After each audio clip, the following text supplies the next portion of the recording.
Hello, ladies and gentlemen, and being a producer of Wrestle Massacre as well as Inside Movies Galore, I am David Strege, and welcome to Delusions of Grandeur. Enjoy the reviews.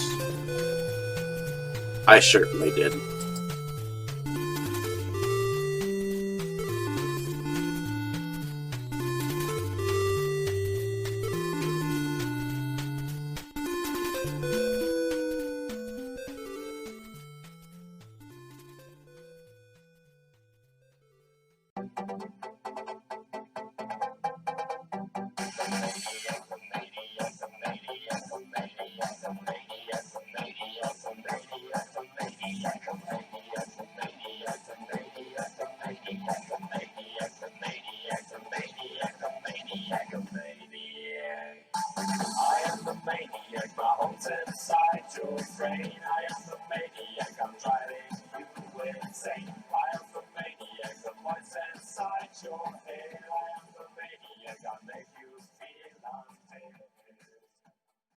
Okay, Dave, that's it. Screw you and your college flunkies. I've had enough of this from you and from everyone else. I know what you guys are trying to do. Break me down, drive me out of the force. Well, it's going to take a hell of a lot more than a lame prank like this to get Curtis Mooney to throw in his badge, so fuck you. Over. Did you miss me?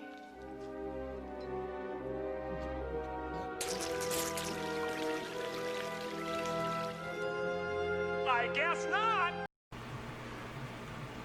Hello, ladies and gentlemen, and welcome back to another episode of What's in My Room. And I have tons of films that I've gotten over the last couple of months, and I've kind of just let them pile up. So I figured I'd go on about 3 stacks here that I have here, and I'll tell you where I got them from. I don't like doing that opening of the box or the package shit. I think that shit's gay. So let's see what I have sitting here. So the first thing I have, okay, I already have this double feature on Blu-ray because I have it as part of my Camp Blood box set that I have from David Sterling, but I didn't have it signed by the director himself. So there we have Brad Sykes' signature. It says to David, and it says "Stay Scared." And this is the Camp Blood and Camp Blood 2 Blu-ray, and he signs it on the inside as well. So ended up picking that up for about $25, which isn't bad. Then I snagged this on eBay. This can be pricey at times. This is an out-of-print copy of the uncut European version of Mill of the Stone Women from Mondo Macabro. And it is a French-Italian film from 1960. In the early years of the last century, just outside Amsterdam, Holland, a young artist is hired to do a study of a famous local landmark, a windmill that contains stone statues of notorious female monsters of the past. Murderers, prisoners, witches. One day, he meets a mysterious but dangerously beautiful real-life woman in the mill. Before long, he is drawn into her clutches. But who is this girl? And what is the terrible secret that keeps her hiding from? So, here is my DVD copy of this. It says on the cover of here, a genuine horror classic. See a beautiful girl changed into a petrified monster before your very eyes. Been wanting that for a while, so it was cool to finally pick it up. Next, I ended up picking this up off of eBay. Inside Movies Galore, we covered it a little bit, a bit, and I covered this film with my friend from Croatia, Boris. And I picked up the 2-disc copy of Rodney Asher's Room 237. Comes in this paper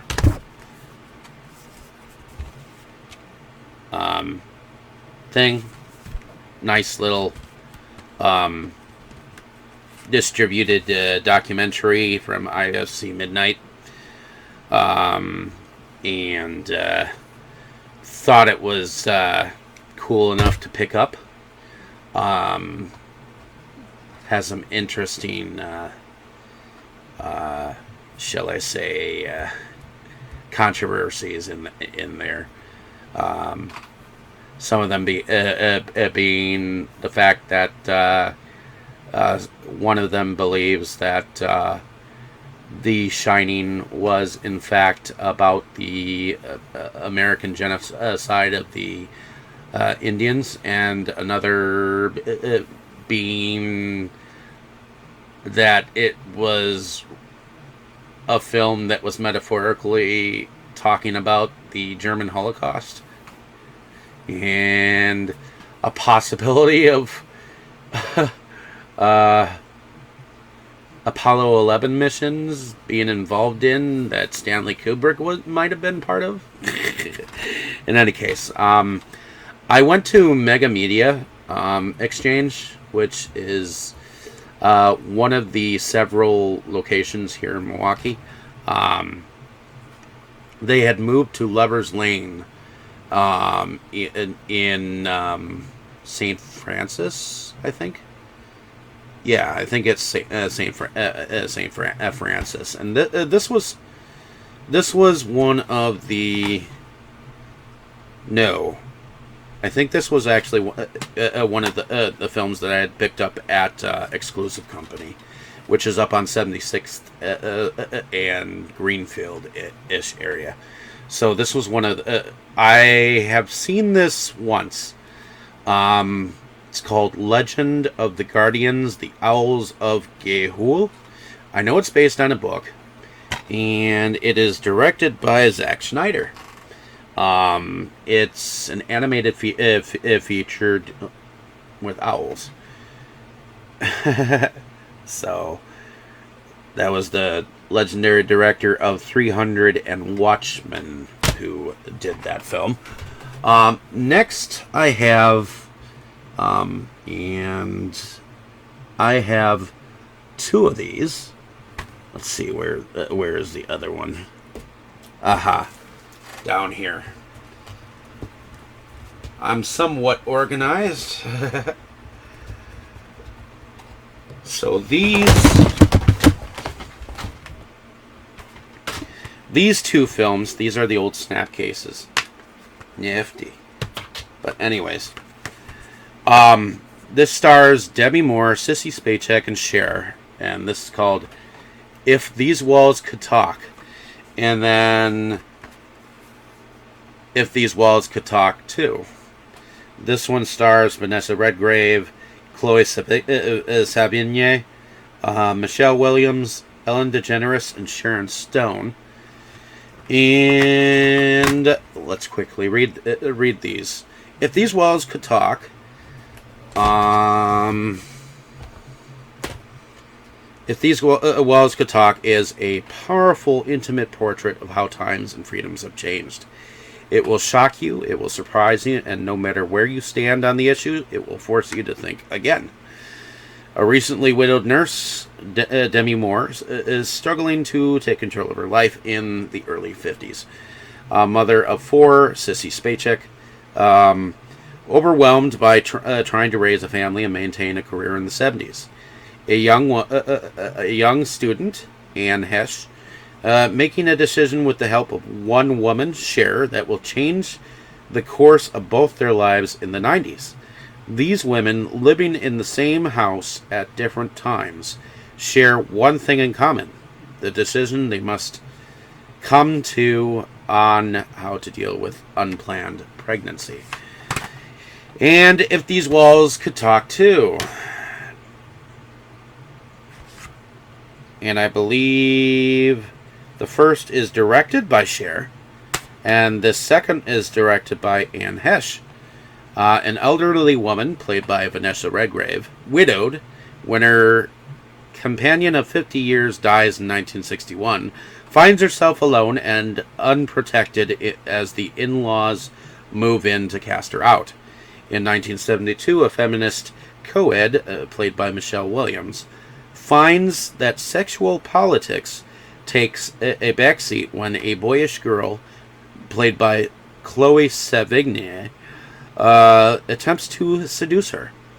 And in 2000, a couple, played by Ellen DeGeneres and Sharon Stone, with almost everything thing that two women can have, wants the one thing they can't have unless something more than fate intervenes.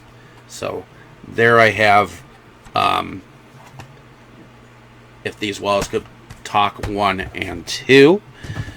Now let me put these aside.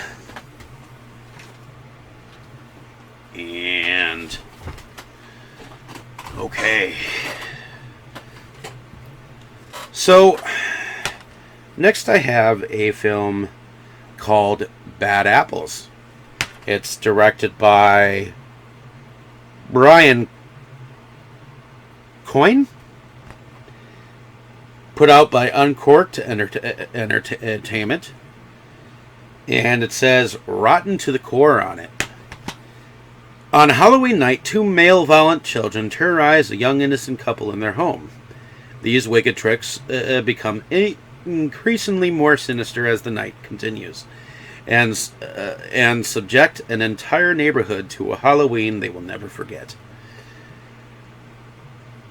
So, I guess it stars Brea Grant, Graham Skipper, Alicia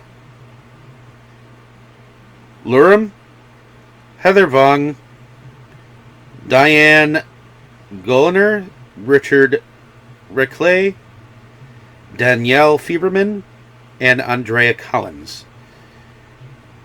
So, should be interesting down the road to check out. I know I've got the first How to Train Your Dragon. Ended up picking this up for about $3 at Half Price Books. And I know it's written and directed by Dean Dubloy. And this is a DreamWorks Entertainment animated film. I know I've seen it a couple of times, but I hadn't actually picked it up yet.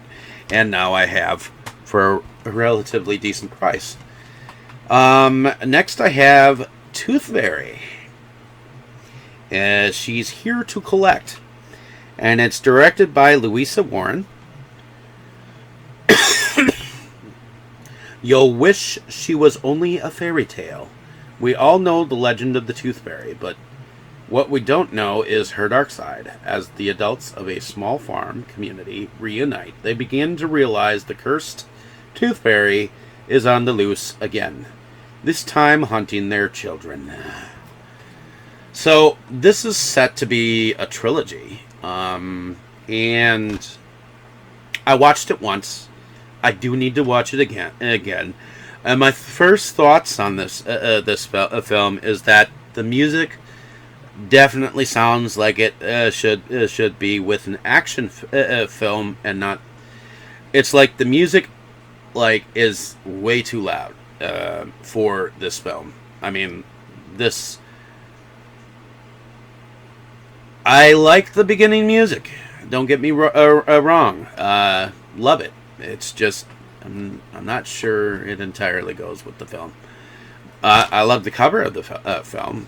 I'm not sure if the filmmaker does or anything like that.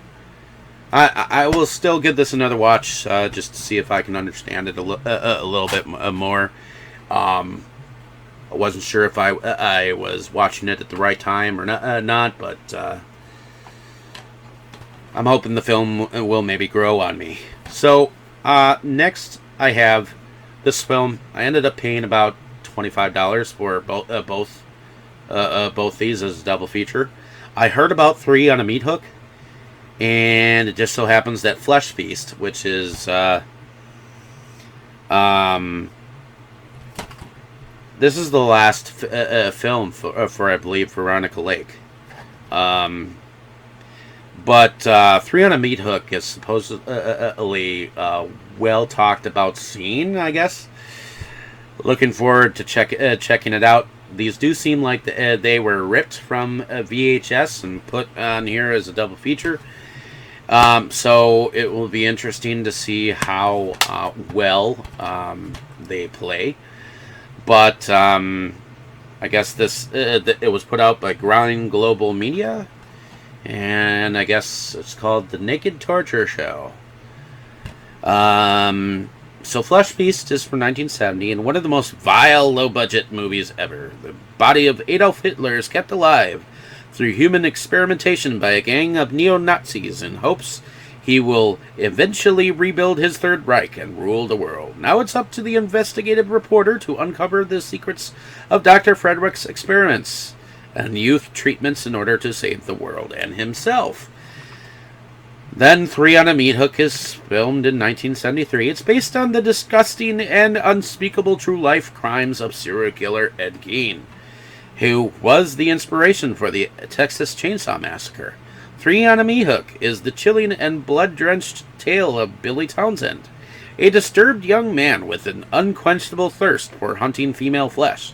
So when 4 beautiful young girls travel near his farm for a weekend getaway on the lake, it's just a matter of time before they all end up in Billy's sights and on his meat hook. So there we go. Definitely going to check that out eventually. Next, I know that my fiance picked this film up. I've been trying to keep up with some of the Amityville horror films that are out there, but I just have a paycheck to paycheck job, so it's hard to collect everything that's out there. But this is Amityville: The Awakening. I picked this up for $10 at Half Price Books. And it says, every house has a history. This one has a legend. And it says it's from a producer of Split, Get Out, and The Purge. And as we know, it's produced by Jason Blum, but it's directed by Frank Calfoun. Calfoun? I guess. In Amityville: The Awakening, Belle, played by Belle Thorne, and her family move into a new house, but when strange phenomena begin to occur in the house, Belle begins to suspect her mother isn't telling her everything. She soon realizes they just moved into the infamous Amityville house. I've seen it once, thought it was pretty decent, and for $10, I thought, yay. Okay, so I came across this version of Sweeney Todd, the director's cut, and it was obviously on BBC, but distributed through Acorn Media, which is a British distribution company for TV miniseries and the like of that nature. Well, Ray Winston, who starred in Sexy Beast, plays the Demon Barber of Fleet Street here, along with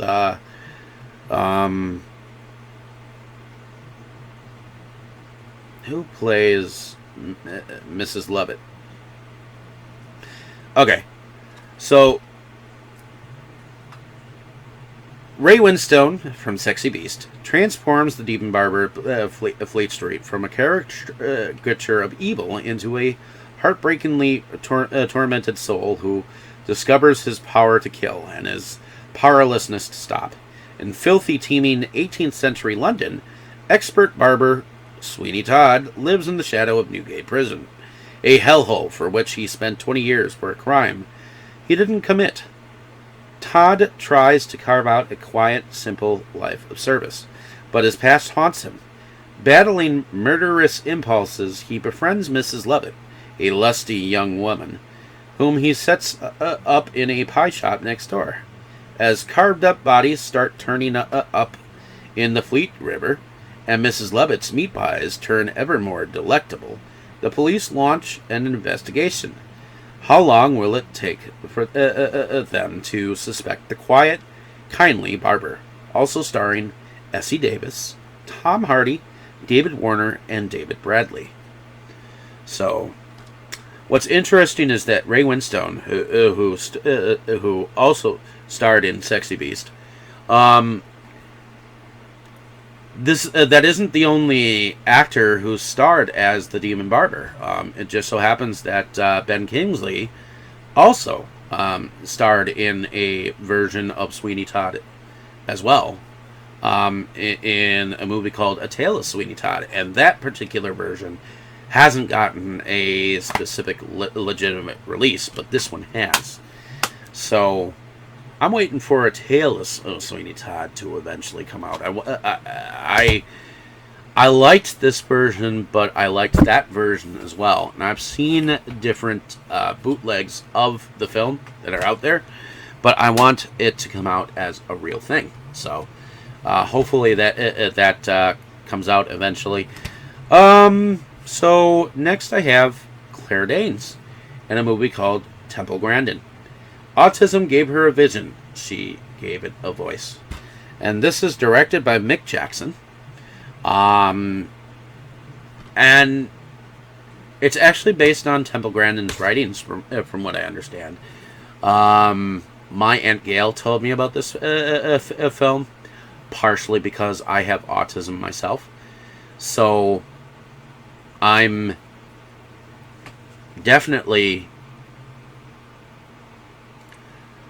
a fan of most things that have to deal with autism, and I thought that Claire Danes actually did a pretty decent job as the young Temple Grandin. And she had an interesting way at dealing with and teaching people how to train farm animals to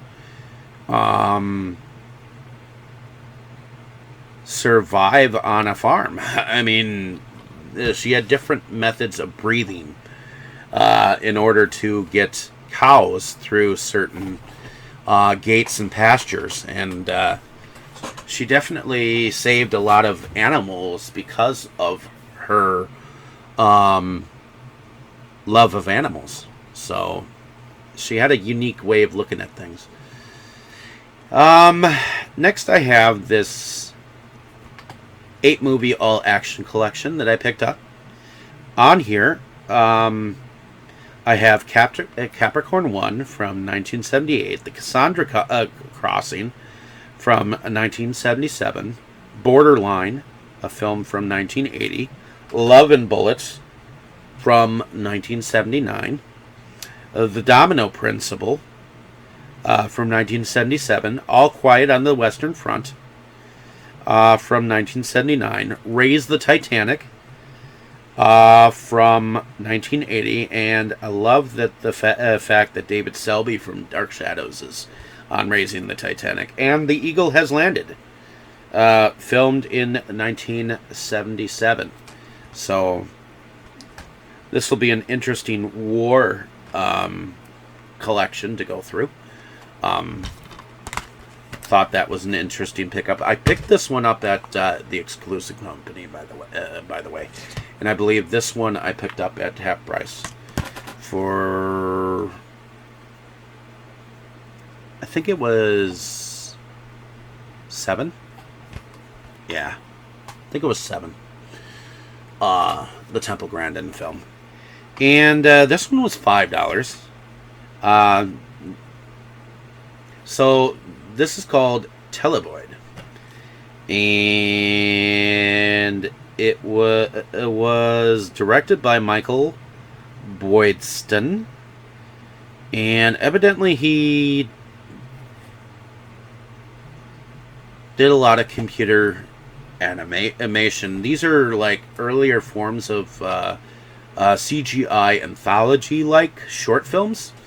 that are somewhat predate a lot of the CGI at the time. And from what I understand, it's an interesting prelude mixed with modern day music. And the music is by Telespy. And it also features Sir Mix-a-Lot. So it almost looks like it's like similar to like Max Headspace type shit. Thought it was interesting. And I guess it's connected to the Mind's Eye trilogy or quadrilogy, or I don't know what you want to call it. But should be entertaining to watch and review. Been getting into a lot of Fosse films. And this one was directed by Richard Attenborough.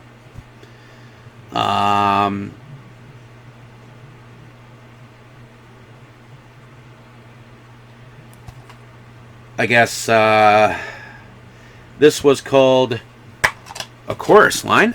It's a musical. It has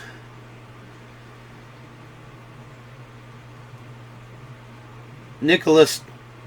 It's based on the stage play by James Kirkwood and Nicholas Dante. Well, let me read to you about it. If I remember correctly, the song "One Singular Sensation," every little step we take. All right, so Michael Douglas stars as a choreographer who subjects 16 dancers to a grueling audition in this Academy Award-nominated adaptation of the Landmark Broadway musical, featuring Marvin Hamlish's Oscar-nominated music and Jeffrey Hornaday's Flashdance sizzling choreography. This thrilling portrayal of life behind the velvet curtain is truly one singular sensation. After narrowing down hundreds of Broadway hopefuls, Zach, played by Douglas, leads a select group of dancers on the tryouts of their lives in an audition twist. Zach asks each performer personal and intimate questions, which results that powerfully affect not only the young performers but the hardened stage veteran as well. So, looking forward to checking that out. I've always heard the song, the original Broadway recording of it, and just never gotten around to seeing the film. Looking forward to it. So, my favorite Christmas film, if I had to pick one, is It's a Wonderful Life, directed by Frank Capra. And I saw this for $13.99 at Best Buy this last week. And I have it on DVD the same way. And this says that it's remastered and restored, and it's got both versions. And I thought that was pretty cool. So picking this up on Blu-ray only with Jimmy Stewart and Donna Reed. I'm looking forward to checking this out this next Christmas. Kind of cool to have an updated version. Even though it's kind of hard to rip your own digital on the subject matter. So, in any case, next, off of eBay, I think I paid about $30 for this. And it was brand new. So, this is Vinegar Syndrome's version of Dimensions Occultus. Very cool slip cover. These ones are thick as a bitch. But anyways, it's a film that's directed by Ruben Galindo Jr. And it's called Don't Panic. It does have subtitles. It's Michael's 17th birthday, and his friends have decided to surprise him with the ultimate birthday bash. breaking into his house and playing with a Ouija board. But what they think is just a harmless bit of fun quickly turns into a supernatural terror when they unwittingly summon a demonic presence named Virgil, who proceeds to possess someone close to Michael, forcing them to savagely kill anyone and everyone Michael cares about. All the while, Michael begins to have terrifying dreams, which he slowly begins to realize might be visions of the change that can only he can stop. A bonkers tribute to Nightmare on Elm Street with the reigning king of gory Mexican horror, Ruben Galindo Jr., Cemetery of Terror and Grave Robbers. Don't Panic has gained a long overdue cult fan base in recent years and is guaranteed to leave viewers both awestruck and dumbfounded from its surreal opening through its action-packed finale. Starring American expat John Michael Bishop, who also performs the film's memorable theme song, and loaded with all the crazy kills you could hope for, Vinegar Syndrome is delighted to present the worldwide Blu-ray debut of Don't Panic, newly restored in 4K from its 35mm original negative, and featuring both its English and Spanish language audio tracks. So there we have Don't Panic. It is a thriller. So definitely going to be checking this out eventually. I am a slow watcher, so it's going to be interesting once I get my reviews out on some of these films. Next, I had picked this up. Tooth Fairy I had picked up at Walmart. I didn't pick that up on eBay. This was my second pickup at Walmart within the last couple of weeks. It was for Deep Blue Sea 3. And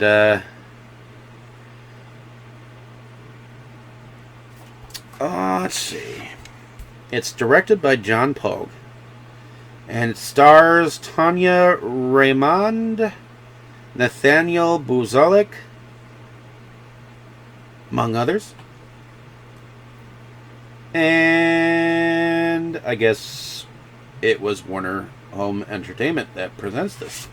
So I have watched it. I would like to watch it again, but it's a decent sequel. Then my third pickup from Walmart is this a film that stars Mercedes Cabrel and Brian Tsai in a film called Woman in the Woods. And this is an interesting one because it takes place in the Philippines and deals with some of the fairy tales that some kid's grandfather told him, and he ends up having some adventures in, I guess, his mind, kind of dealing with some of these out of place things as his father has passed away. So it's entertaining. I mean, it's a little slow. In fact, it's very slow. The pacing is very slow. Next, I believe this I picked up from. Yes, I picked this up from. Here's another Snapcase. Love these things. Film that stars Matt LeBlanc and Eddie Izzard. Eddie Izzard.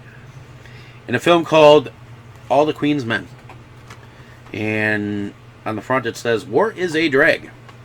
They have a style all their own. Lots of brave Allied soldiers went to war wearing the uniform of their country and carrying a rifle. Stephen O'Rourke went to war wearing a prim skirt, sensible shoes, and carrying a dignified but practical handbag." Humor mixes with heroics when Matt LeBlanc from Friends portrays O'Rourke, leader of a squad of misfits, schooled in poise, posture, and femininity. Their mission infiltrate the all-female Berlin factory that makes the Enigma code machine and pilfer one. Easier said than done. What with enormous enemy troops, allied bombings, and O'Rourke falling head over high heels for a fetching resistance fighter. Heads up, shoulders back, boys. You just might help win this scrap. It's directed by Stefan Rozowitzki, with Atlantic Streamline and Door Film, Constantine Film, BA Film, Phoenix Film, Marco Weber and Stephen Rozowitzki Film. Put out by Warner Brothers, of course. I watched it. It was entertaining. Next, this one purchase was at Big Lots. If you can see the price, $2. This film was directed by Paul Soleil. Film called Dark Summer.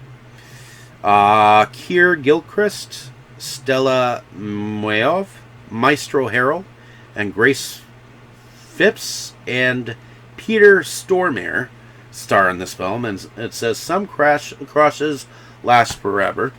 This was a very, very slow-paced film. I thought it would pick up at least at one point, but it was very, very, very, very, very, very slow. But it did pick up towards the end, so I guess this grants a kind of a rewatch if I get a chance to. Next, I've been wanting this for a while. I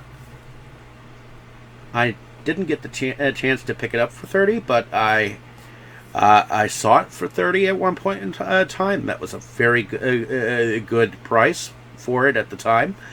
But this is called the BRD Trilogy. It's Rainer Werner Fassbinder's The Marriage of Maria Braun, Veronica Voss, and Lola. It can run from $80 to $150. By the age of 34, German director Rainer Werner Fassbinder had already directed 22 feature films. In 1978, he embarked upon a project to trace the history of post-war Germany in a series of films told through the eyes of three remarkable women. Fassbinder's three films, The Marriage of Maria Braun, Veronica Voss, and Lola, the BRD, Bundesrepublik Deutschland trilogy, would garner him the international acclaim for which he had always yearned and place his name foremost in the canon of New German cinema. The Criterion Collection is proud to present these three films together for the first time ever on home video. So, it's a 4-disc set. It's got a booklet here.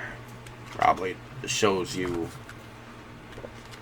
a little bit about his history and some of the history of the films. And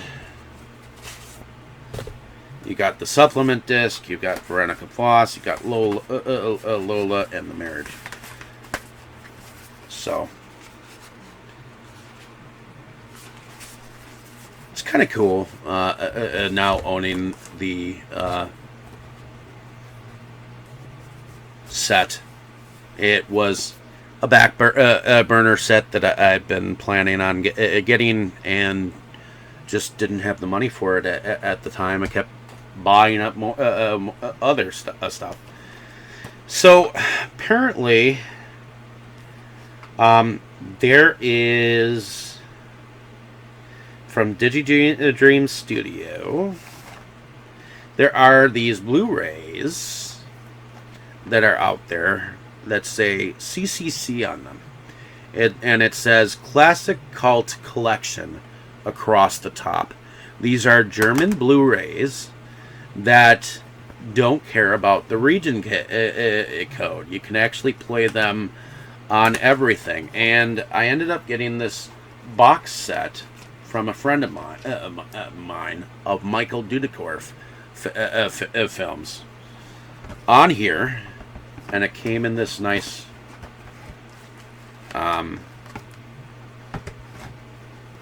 nice set here, as you can see. The only thing is the supplements are in German as well, so it's hard to understand where to go and what to understand in that regard. But you can change the audio, and you can change the subtitles. So on here I have Bounty Hunters, Bounty Hunters 2, Moving Target, Crash Dive, and Executive Command.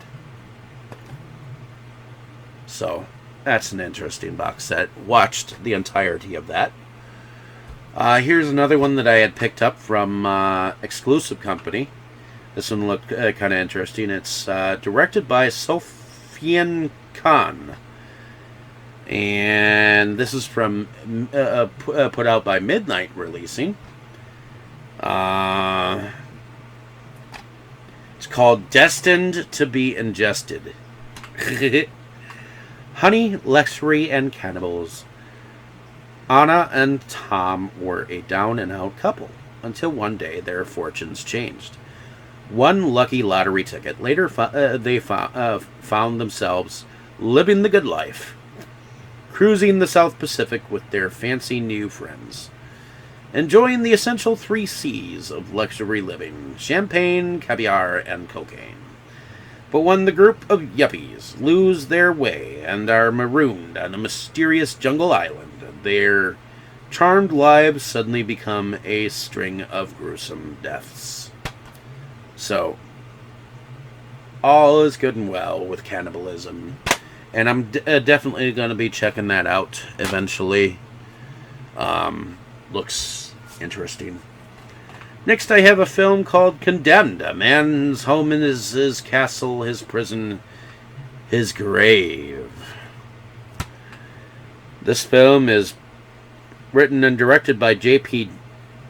Davidson. I noticed all these laurels on the bottom. Malcolm lost everything to the recession, and to pay off his debts, he needs to renovate and sell his house. But work comes to a halt when he discovers the layout of his home doesn't match the original plans. Partition walls have been erected over the existing ones, and when he begins demolishing the walls, he finds toys, clothes, and trinkets belonging to a woman and child, entombed within every cavity. He realizes a dreadful secret is hidden within this house. So, I'm looking forward to checking this film out. Hopefully it's entertaining. I think I also picked this one up at Exclusive, just like the 2 previous ones. This one is called Bonebreaker. I like that it came with its slipcover, even though I could care less. Apparently that's become a kind of a market too. It's called Bonebreaker. It's directed by Nicholas Winter. And it says here, there's only one goal, and that's to survive. Welcome to the land of the Bonebreaker. A secluded location in the countryside promises to be the perfect spot for a fitness video shoot, courtesy of a local landowner. Running late for filming, one member of the team trips while rushing through the woods, breaking her leg. She cries out for help, but nobody seems to hear her screams. Amongst the trees, a figure emerges, dragging a huge hammer. The team soon learns that they are being subjected to a sick game, having been lured in under false pretenses. Facing their doom at the hands of a sinister maniac, can anyone survive the Bonebreaker? Don't go down to the woods. A full-on terror ride from start to finish. Looks entertaining enough. This was put out by 101 Films and Porcelain Film Entertainment. 101 Films. And then recently, at the new location of Mega Media, I came across this. This was like an interesting thing. It ended up being about $47 at the end of the day. But I'm okay with that. Look at the artwork on that. And then it says it's Three Fantastic Journeys by Carol Zeman. Journey to the Beginning of Time, Invention for Destruction, and The Fabulous Baron Munchausen. So, a one-of-a-kind silver screen illusionist, Czech filmmaker Carl Zeman, devoted his career to transporting viewers to realms beyond their wildest imagining. The deft, breathtaking combinations of live-action and animation techniques that he pioneered in the post-war years earned him comparisons to legends such as Georges Méliès and an array of followers that includes Jan Svankmajer, Terry Gilliam, and Wes Anderson. Presented here are three of Zeman's most enchanting fantasies: a boy's adventure into the mists of prehistory, a Jules Verne-derived flight of fancy, and an exotic 18th century tall tale. All of them treasure chests of wondrous sights, tactile textures, and headlong yarn spinning that helped put Czechoslovakia cinema on the international map. Journey to the Beginning of Time was filmed in 1955, Invention for Destruction in 1958, and The Fabulous Baron Munchausen in 1962. And this is an interesting set for a Criterion because it's got pop-up. That's a pop-up. I love that shit. And then here's another pop-up right here. Ooh. It's hard to hold. But here is another pop-up. And then still another one.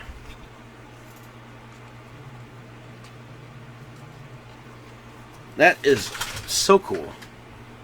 And then it's got this Gazette looking thing that tells like the history of like all the shit that he did.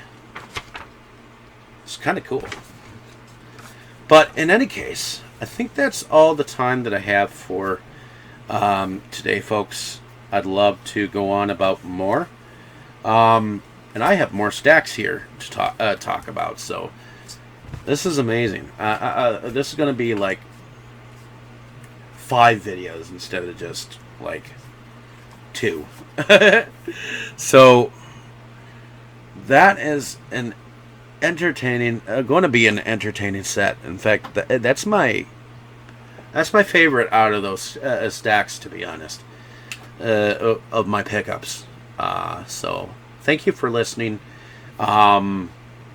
This has been an awesome pickup round, and hopefully I'll have some more cool stuff to show you from the get-go. So, in any case, thank you for watching, and I'll have some more cool stuff next video round. Thank you. You were good, kid, real good. But as long as I'm around, you'll always be second best, see?